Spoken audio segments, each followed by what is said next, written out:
তো কি অবস্থা 26 ব্যাচ? তোমাদের অনেকেই মানে একটা জিনিস নিয়ে অনেক বেশি কনফিউজ, সেটা হলো বুয়েট অ্যাডমিশন টেস্টে বসার জন্য কাট মার্ক আসলে কত হওয়া উচিত, আর তোমার অ্যাকচুয়ালি ইঞ্জিনিয়ারিং প্রিপারেশন নেওয়া উচিত কিনা এটা নিয়েও ডিসকাশন করব। তো প্রথমেই বলি তোমার কাট মার্ক নিয়ে। এখন কাট মার্ক এটা কিন্তু ভেরিয়েবল। আমি যদি তোমাকে বলি যে 85% নাম্বার পেয়ে তুমি বসতে পারবা, সো এটার আসলে কোনো গ্যারান্টি নাই, কোনো নিশ্চয়তা নাই, কারণ এটা ইয়ার টু ইয়ার অনেক বেশি ভ্যারি করে। সো আমাদের বছরও বলা হয়েছিল যে তোমরা A+ পাইলেই কোনো মতো বুয়েটে মানে এক্সাম দিতে পারবা, কিন্তু আমাদের বছর থেকে আবার রিটেন পরীক্ষা চালু করলো। এই কারণে আমাদের বছরে 89% গিয়ে ঠেকছে এই কাট মার্কটা। তবে তোমাদের বছরে আন্দাজা করা যায় যে কাটমার্কটা কমবে লাইক 85%, বাট এটা কিন্তু কোনো নিশ্চয়তা নাই। এখন তোমার যদি 85% হয়, তুমি উইদাউট মানে এনি ডাউট তোমার ইঞ্জিনিয়ারিং প্রিপারেশন নেওয়া উচিত। মানে তোমার যদি ডেডিকেশন থাকে ইঞ্জিনিয়ারিং প্রিপারেশন নেবে, তাহলে তুমি নিতে পারো। আর ধরো যে তুমি কনফিউজ যে তোমার 80% বা এরকম 81-82% এরকম হইতে পারে, তাহলে বলবো সিকের ওয়েটে হয়তো বা কমতেও পারে সিকের ওয়েটের জন্য। কারণ ওইখানে দেখা যায় যে 20-24 হাজার এরকম স্টুডেন্ট এক্সামে বসতে পারে। সো তুমি রাফলি গেস করতে পারো যে তোমার 83-84% এরকম থাকলে তুমি ইঞ্জিনিয়ারিং প্রিপারেশনটা নিতে পারো। বাট আবার বলতেছি, এটা কিন্তু ভ্যারিয়েবল। এটা তোমার হয়তো 80%ও ঠেকতে পারে, আরো কমও যাইতে পারে। সো এইটার কিন্তু কোনো গ্যারান্টি নাই, ঠিক আছে? আর মেইন কথা হইলো, তুমি যদি রিকোয়ারমেন্ট ফুলফিল করো, তোমার ধরো যে তুমি পিসিএম এ 99% পাইছো, তারপরও কিন্তু তুমি যে চান্স পাবা তার কিন্তু কোনো নিশ্চয়তা নাই। সো এই জিনিসটা মাথায় রাখো। তুমি যে পরীক্ষায় বসতে পারছো তার মানে কিন্তু তুমি চান্স পেয়ে গেছো এরকম না ব্যাপারটা। অনেকেই কিন্তু মানে আমরা হুজুগে বাঙালি, আমরা মানে সবাই ইঞ্জিনিয়ারিং করতেছে, সো আমারও ইঞ্জিনিয়ারিং প্রিপারেশন নেওয়া লাগবে।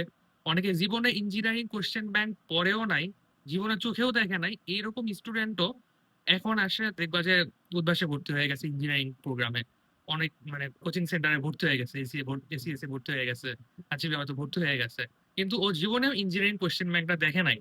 ও সারা জীবন মানে এইচএসসি কোনো মতে পাশ করার জন্য মানে পড়ে গেছে, এইচএসসি তে ভালো করার জন্য পড়ে গেছে, কিন্তু জীবনেও ইঞ্জিনিয়ারিং কোশ্চেন ব্যাংক বলো, কনসেপ্ট বুক বলো, কোনো কিছুই নাড়াচড়া করে নাই। সো তারাও ইঞ্জিনিয়ারিং প্রিপারেশন নিতে চায়। সো এটা কিন্তু অনেক বেশি ডেডলি। সো আমার কথা শুনে একটু বেশি রুড লাগতে পারে, বাট আমি তোমাদের কিছু রিয়ালিটি মানে চেক দেই। দেখো, এই টাইমে আসে অ্যারাউন্ড তোমার 30,000 জনের মতো ইঞ্জিনিয়ারিং প্রিপারেশন নেবে, 25 থেকে 30,000। সো এগুলোর মধ্যে থেকে দেখা যাবে ম্যাক্সিমাম 6 থেকে 7 হাজার স্টুডেন্টই ইঞ্জিনিয়ারিং ভার্সিটিতে পড়বে। বুয়েটে 1300টা সিট, সিকের ওয়েট যদি ধরি সব মিলাইয়ে তোমার 3500টার উপরে সিট থাকবে। এরপরে এমআইএসটি, আইওটি, বুটেক্স এইগুলা মিলে রাফলি ধরো যে 7,000টা সিট আছে। সো বাকি যে 23,000 জন, এই 23,000 জনের মানে অনেকেরই এমন অবস্থা হবে যে ইঞ্জিনিয়ারিং প্রিপারেশন নেওয়ার পরও ভার্সিটিতেও চান্স পাবে না, ইভেনচুয়ালি জিএসটিতেও চান্স পাবে না, এরকম কিন্তু অবস্থা হবে। এটা কেন হবে তোমাদের এক্সপ্লেইন করি। এই জিনিসটা কিন্তু ক্রুশাল। তুমি আমাকে রুট বলতে পারো, বাট এটা কিন্তু তোমার 4 থেকে 5 মাস পর এটা রিয়ালাইজেশনটা আসবে। ততক্ষণে অনেক বেশি দেরি হয়ে যাবে, তুমি সেকেন্ড টাইমার হয়ে যাবা। এটা রিয়ালিটি, তোমাকে রিয়ালিটি চেক দেই। এখন দেখো ইঞ্জিনিয়ারিং প্রিপারেশন আসলে কি করা হয়। তুমি যখন ইঞ্জিনিয়ারিং কোচিং করবা, তোমাকে কিন্তু কঠিন কঠিন ম্যাথ সলভ বেশি করানো হবে। তোমাকে অফকোর্স কোনো ইজি কোশ্চেন দিবে না। ধরো যে ফিজিক্স এর মুখস্থ বিদ্যা টাইপের যেগুলো কোশ্চেন ভার্সিটিতে আসে, সেগুলো অফকোর্স করানো হবে না ইঞ্জিনিয়ারিং এ।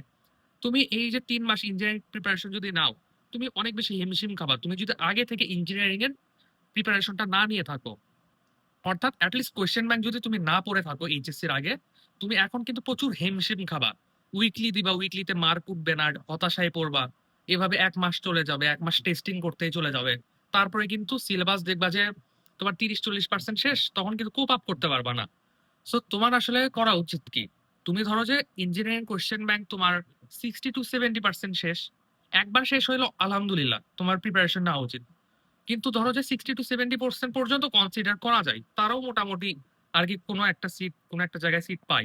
কিন্তু তুমি জীবনেও ইঞ্জিনিয়ারিং কোশ্চেন ব্যাংক ধরে দেখো নাই, তোমার আল্লাহর ওয়াস্তে মানে ইঞ্জিনিয়ারিং প্রিপারেশনটা নিও না। ভার্সিটি তোমার জন্য বেস্ট অপশন হবে। কারণ ভার্সিটিতে দেখা যায় মানে ঢাবির কথা আলাদা, ঢাবির কোশ্চেন ইঞ্জিনিয়ারিং স্ট্যান্ডার্ডই হয়। এটা নিয়েও আলাদা মানে মানে ভিডিও দিব, ভার্সিটির প্রিপারেশন ভার্সেস ইঞ্জিনিয়ারিং প্রিপারেশন ডিটেইলে। সো ভার্সিটিতে তোমার দেখা যায় যে মুখস্থ বিদ্যা টাইপের কোশ্চেন যেগুলো আছে সেগুলা বেশি দেয়, হ্যান্ড ক্যালকুলেশন টাইপের কোশ্চেন বেশি দেয়। সো যারা ইঞ্জিনিয়ারিং প্রিপারেশন নাই তারা ক্যালকুলেটর অনেক বেশি অভ্যস্ত, অনেক বেশি অ্যাডভান্স প্রবলেম সলভিং এ অভ্যস্ত, কঠিন কঠিন ম্যাথ সলভিং এ অভ্যস্ত, 3-4 মিনিট ধরে একটা কোশ্চেন সলভিং এ অভ্যস্ত। কিন্তু অপরদিকে যে স্টুডেন্টটা ভার্সিটির জন্য ডেডিকেটেডলি মানে প্রিপারেশনটা নিবে, সে কিন্তু হ্যান্ড ক্যালকুলেশন অনেক বেশি ফাস্ট হবে। সে কিন্তু মুখস্থ বিদ্যা টাইপের কোশ্চেনে কিন্তু অনেক বেশি ফাস্ট হবে। সো ওদের সাথেও কিন্তু পারবা না। ইঞ্জিনিয়ারিং প্রিপারেশন নিয়ে কিন্তু অনেকে ওদের সাথে কম্পিট করতে পারে না। ওরা ঠিকই রাবি, চবি, জবি ওইগুলোতে চান্স পায়। তুমি দেখবা যে ইঞ্জিনিয়ারিং প্রিপারেশন নিয়েও এগুলোতে চান্স পাও নাই। এটার মেইন কারণই হলো তুমি ওইটার জন্য আসলে প্রিপারেশনই নাও নাই। এখন আমি জাহাঙ্গীরনগরে সপ্তম হয়েছিলাম। এর মেইন কারণ হলো আমি একাডেমিকে থাকতে জাহাঙ্গীরনগরের যে কোশ্চেন ব্যাংকটা আছে ওটা অনেকবার সলভ করে ফেলছিলাম। সো এই কারণে জাহাঙ্গীরনগরে আমার সামাও মানে সপ্তম র্যাঙ্ক আসছিল। তাছাড়া আমার কিন্তু এখানে ভালো র্যাঙ্ক আসতো না। সো এটাই হলো রিয়ালিটি চেক। কারণ ভার্সিটিতে অনেক বেশি মুখস্থ বিদ্যা ফোকাসড, ওটা calculation hand calculation focused. So তুমি যদি ওইটার জন্য প্রিপারেশন না নিয়ে থাকো, তাহলে কিন্তু ইঞ্জিনিয়ারিং করে আলটিমেটলি ধরা খাবা। সো এই ডিসিশনটা তোমার কিন্তু 4 থেকে 5 মাস পরে অনেক বেশি সাফার করতে হবে যদি তুমি এই ভার্সিটি আর ইঞ্জিনিয়ারিং এর ডিসিশনটা ঠিকভাবে না নিতে পারো। তুমি ভার্সিটিতে মানে ভার্সিটি প্রিপারেশন নিয়েও তো ভালো জায়গায় যাইতে পারো।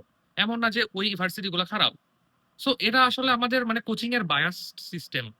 হয়তো এইভাবে আমাদের ম্যানিপুলেট করা হয়েছে, সমাজ আমাদের এইভাবে ম্যানিপুলেট করছে, কিংবা আমাদের সিস্টেমটা এইভাবে আমাদের ম্যানিপুলেট করছে যে ইঞ্জিনিয়ারিং প্রিপারেশন নিতে হবে, না হলে মানে হয়তো অনেকে তুচ্ছ তাচ্ছিল্য করবে, মানে স্টুপিডের মতো।